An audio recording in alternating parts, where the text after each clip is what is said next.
Historically, traversing the Blue Ridge Mountains has always been a challenge, with most east to west routes following the low points of a few mountain passes, such as Rockfish Gap. When railroads became the dominant means of moving goods, it was not feasible to travel over the mountains. Tunnels were deemed the most efficient means of crossing this steep terrain.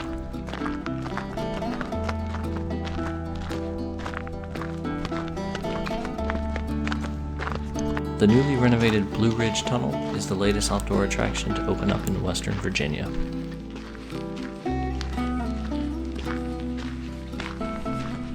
This particular tunnel was engineered by Claudius Crozet, who had served in Napoleon's army before immigrating to America. Construction was begun in 1850 and completed in 1858.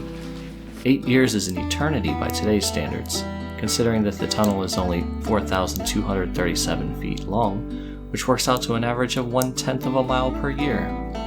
However, all of this tunneling was completed before the invention of dynamite. Irish immigrants and African American slaves used hand tools and black powder to carve through the mountain, a dangerous process that resulted in a number of deaths.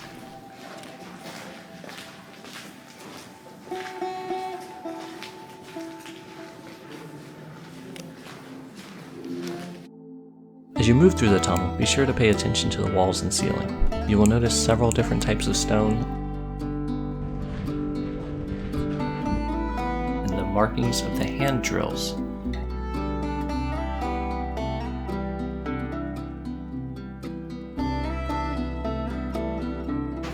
In other places, the walls are lined with bricks, possibly due to softer, more unstable substrate. In yet other places, the walls are a rough concrete, which is possibly from the recent renovations, but more likely a remnant of the concrete bulkheads that were installed in the 1950s. This tunnel was only used until 1944, when it was replaced with a wider parallel tunnel due to larger trains not being able to pass through this one.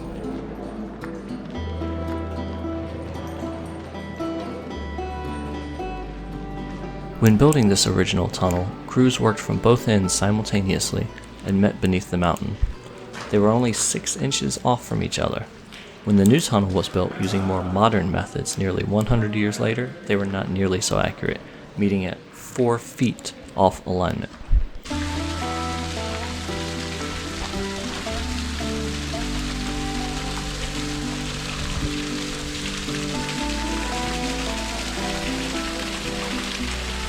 It is amazing to think that when you are in the tunnel, you pass beneath Interstate 64, Route 250 twice, the Blue Ridge Parkway, the Appalachian Trail, and over 700 vertical feet of dirt and stone.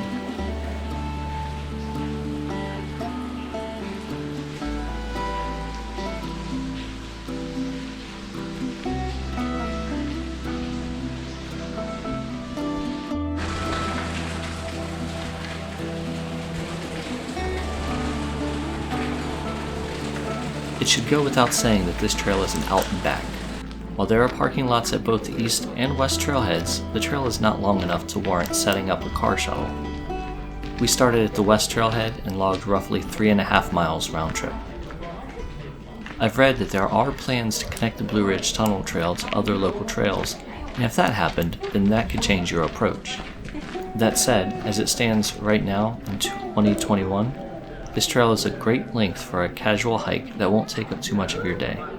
I suggest pairing this with any of the other local hikes such as Humpback Rock for a day of hiking with unparalleled variety.